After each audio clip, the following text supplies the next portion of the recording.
അവർക്കല സ്വസ്തി ജോഷം യൂട്യൂബ് ചാനലിന്റെ പുതിയ വീഡിയോയിലേക്ക് എല്ലാ മാന്യ പ്രേക്ഷകർക്കും സ്വാഗതം. ഈ വീഡിയോ ഞാൻ പറയാൻ ഉദ്ദേശിക്കുന്നത് കാളസർപ്പയോഗത്തെക്കുറിച്ചാണ്. കാളസർപ്പയോഗം അല്ലെങ്കിൽ കാലസർപ്പയോഗം എന്നൊക്കെ പറയാറുണ്ട്. ചില വ്യക്തികളുടെ ജാതകത്തിൽ രാഹുകേതുക്കളുടെ ഇടയിൽ മറ്റ് ഗ്രഹങ്ങൾ ഉൾപ്പെടുന്നു. രാഹുകേതുക്കളുടെ ഇടയിലായിട്ട് മറ്റു ഗ്രഹങ്ങളെല്ലാം നിൽക്കുന്ന ഒരു വിശേഷപ്പെട്ട യോഗമാണ് കാളസർപ്പയോഗം. ഈ പേര് കേൾക്കുമ്പോൾ ഒരു പേര് തോന്നും, കാളസർപ്പയോഗം, കാലസർപ്പയോഗം ഒക്കെ ചോദിക്കുമ്പോൾ അങ്ങനെയൊക്കെ കേൾക്കുമ്പോൾ വളരെ പ്രയാസമോ അല്ലെങ്കിൽ പേടിയോ ഒക്കെ തോന്നാം. ശരിയാണ്, സ്വല്പം ബുദ്ധിമുട്ടൊക്കെ ഉള്ളതാണ്.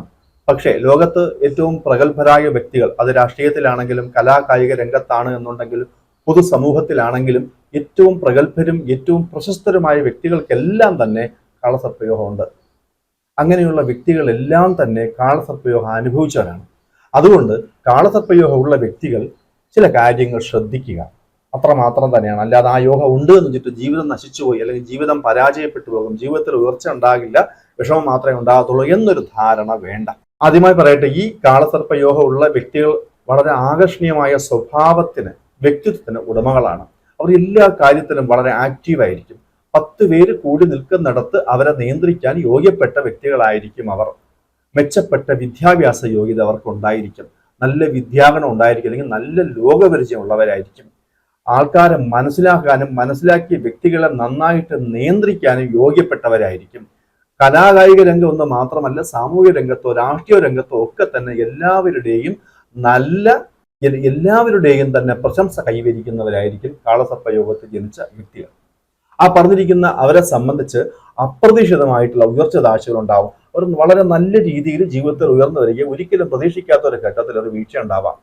അതുപോലെ തന്നെയാണ് വളരെ ബുദ്ധിമുട്ടും ക്ലേശവും അനുഭവിച്ചുകൊണ്ടിരിക്കെ തന്നെയാണ് പ്രതീക്ഷിക്കാത്ത ഗുണവും ഉണ്ടാകുന്നത്. അത് ജീവിതത്തിൽ മാനസികമായിട്ടും ശാരീരികമായിട്ടും സാമ്പത്തികമായിട്ടും അങ്ങനെ തന്നെയായിരിക്കും. ധനപരമായ കാര്യങ്ങളിലും അവരെ സംബന്ധിച്ച് ഗുണവും ദോഷവും മാറി മാറി വരും. സ്ഥിരമായിട്ടുള്ള ദോഷമോ സ്ഥിരമായിട്ടുള്ള വീഴ്ചയോ സ്ഥിരമായിട്ടുള്ള ഉയർച്ചയോ അവർക്ക് പറയുന്നില്ല. അപ്പറഞ്ഞതാണ് പ്രധാനപ്പെട്ട കാര്യമായിട്ട് പറയേണ്ടത്. അവരെ സംബന്ധിച്ച് അത് പൊതുവെ സാഹിത്യ പ്രവൃത്തിയിലും സംഗീതാദി കാര്യങ്ങളിലും ഒക്കെ അല്ലെങ്കിൽ രാഷ്ട്രീയത്തിലും ഒക്കെ വളരെ പ്രഗത്ഭരായിരിക്കും. അതിൽ താല്പര്യമുള്ളവരായിരിക്കും. അങ്ങനെയുള്ള കാര്യങ്ങളിൽ ഉൽപ്പത്തി ഉള്ളവരും യോഗ്യത ഉള്ളവരുമായിരിക്കും ഈ പറഞ്ഞ കാളസർപ്പയോഗമുള്ള വ്യക്തികൾ. പൊതുവെ അവർക്ക് കോപം കൂടും, ഏതു വിഷയത്തിലും പെട്ടെന്ന് പ്രതികരിക്കും, വാക്കുകൊണ്ട് ശത്രുക്കളെ ഉണ്ടാക്കും. അതുപോലെ വിവാഹ ജീവിതത്തിൽ അവർക്ക് എപ്പോഴും ഒരു അസ്വസ്ഥത ഉണ്ടാകാറുണ്ട്. ഒന്നെങ്കിൽ പങ്കാളിയുമായിട്ടുള്ള കലഹം, അല്ലാത്ത പക്ഷം പങ്കാളിയുടെ മരണം, അതുമല്ല എന്നുണ്ടെങ്കിൽ അസ്വസ്ഥമായ രീതിയിൽ എല്ലാ കാലവും മുന്നോട്ട് പോകുന്ന ഒരു അവസ്ഥയും അവർക്ക് ഉണ്ടാകാൻ സാധ്യത ഉണ്ട്.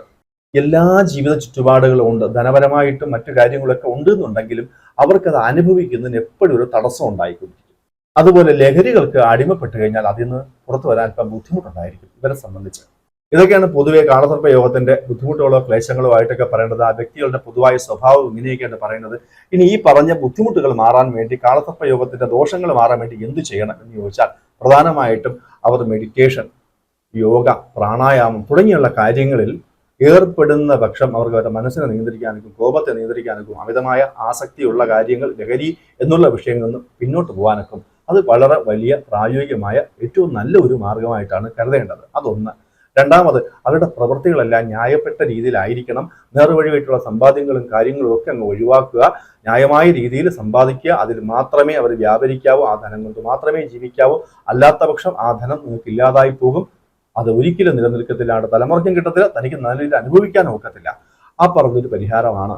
ഇനി മൂന്നാമത്തെ കാര്യം വെച്ചാൽ എപ്പോഴും മഹാക്ഷേത്ര ദർശനങ്ങൾ നടത്തുക, മാസത്തിൽ ഒരിക്കലെങ്കിലും. പ്രത്യേകിച്ചും ശിവന്റെ അമ്പലങ്ങൾ, ശിവഭഗവാന്റെ ക്ഷേത്രങ്ങൾ ദർശനം സ്ഥിരമായിട്ട് ചെയ്യുന്നത് കാളസർപ്പയോഗത്തിന് ഒരു പരിഹാരമാണ്. മാസത്തിൽ ഒരു ദിവസമെങ്കിലും മഹാക്ഷേത്രങ്ങൾ സന്ദർശിക്കുന്നത് അവരെ സംബന്ധിച്ച് നല്ലതാണ്. നിത്യം പഞ്ചാക്ഷരി ജപിക്കുക, ഓം നമ ശിവായ എന്നുള്ള പഞ്ചാക്ഷരി നിത്യം ജപിക്കുക. രാവിലെയോ വൈകിട്ടോ കുളിച്ച് ശുദ്ധിയോടുകൂടി പൂജാ റൂമിലോ അല്ലെങ്കിൽ വൃത്തിയുടെ സ്ഥലത്തോ ഇരുന്ന് 108 പ്രാവശ്യമെങ്കിലും സ്ഥിരമായി ജപിക്കുക. ഇതും കാളസർപ്പയോഗത്തിന്റെ ദോഷങ്ങൾ മാറുന്നതിന് ഏറ്റവും നല്ല പരിഹാരമാണ്. ഇനി മറ്റൊരു വിഷയമായിട്ട് പറയേണ്ടത്, ആന്ധ്രാപ്രദേശിലെ കാളഹസ്തിയിൽ പോയി ദർശനം നടത്തുന്നത്. കാളഹസ്തി മഹാദേവന്റെ ക്ഷേത്രമാണ്. അവിടെ രാഹു കേതു പൂജയുണ്ട്, രാഹു കേതു ദോഷത്തിനുള്ള പൂജയുണ്ട്. അവിടെ രാഹുവിനും കേതുവിനും പ്രതിഷ്ഠയൊന്നുമില്ല. പക്ഷെ ആ ക്ഷേത്രം, കാളഹസ്തി ക്ഷേത്രം എന്ന് പറയുന്നത് ശിവന്റെ പഞ്ചതത്വലിംഗങ്ങളിൽ ഒന്നാണ്. ശിവന്റെ പഞ്ചതത്വലിംഗങ്ങളിൽ വായു തത്വലിംഗം ഉൾപ്പെടുന്ന ഒരു മഹാക്ഷേത്രമാണ്. ആ ക്ഷേത്രത്തിൽ ദർശനം നടത്തി രാഹു കേതു പൂജ ചെയ്യുന്നത് ഇവരെ സംബന്ധിച്ച് പൊതുവെ രാഹു കേതു ദോഷത്തിന്റെ കാളസർപ്പ യോഗത്തിന്റെ ആ ഒരു വ്യാപ്തിയും ആ ക്ലേശങ്ങളും ഒന്ന് വളരെ വലിയ രീതിയിൽ കുറയ്ക്കുന്നതിന് ഏറ്റവും പ്രയോജനപ്പെടുന്ന ഒരു പരിഹാരമാണ്. ഇനി സ്ഥിരമായിട്ട് സർപ്പക്ഷേത്രങ്ങൾ സന്ദർശിക്കുക. മണ്ണാർശാല, വെട്ടിക്കോട്, പാമ്പുമേക്കാട് തുടങ്ങിയുള്ള മഹാക്ഷേത്രങ്ങളിൽ 6 മാസത്തെ ഒരിക്കൽ, 1 വർഷത്തെ ഒരിക്കലേക്ക് സ്ഥിരമായിട്ട് സംരക്ഷിച്ച് യഥാശക്തി വഴിപാടുകൾ ചെയ്യുന്നതും കാളസർപ്പ യോഗത്തിൽ ഏറ്റവും വലിയ പരിഹാരമാണ്. സർപ്പബലി തുടങ്ങിയിട്ടുള്ള സർപ്പപൂജകൾ ചെയ്യുന്നത് വിശേഷമാണ്. ഇങ്ങനെയുള്ള കാര്യങ്ങൾ ചെയ്യുന്നത് കാളസർപ്പ യോഗത്തിന്റെ വ്യാപ്തി കുറയ്ക്കുന്നതിനും ദോഷം വളരെയേറെ കുറയ്ക്കുന്നതിനും ഏറ്റവും ഉത്തമമായ കാര്യങ്ങളാണ്. വർക്കല സ്വസ്തി ജ്യോതിഷം യൂട്യൂബ് ചാനൽ ഈ വീഡിയോ നിങ്ങൾക്ക് ഇഷ്ടപ്പെട്ട് കാണുമെന്ന് കരുതുന്നു. പുതിയ വീഡിയോകൾ കാണുന്നതിന് വേണ്ടി ചാനൽ സബ്സ്ക്രൈബ് ചെയ്യുക, ലൈക്ക് ചെയ്യുക, ഷെയർ ചെയ്യുക.